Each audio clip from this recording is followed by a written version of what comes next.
就是9月初的时候，我通过电视知道那个巴基斯坦发生了这样的洪灾，希望可以尽自己的力量去帮助他们。当时其实也不知道该怎么做，然后是我爸爸和我说，就是可以给他们写封信，然后鼓励他们。在网上找到了可以募捐的渠道，然后就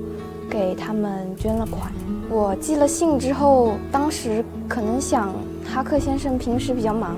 估计不会回信。就半个月之后，我收到那个信的时候，感觉很惊讶，就是没想到他会给我写回信，然后比较激动。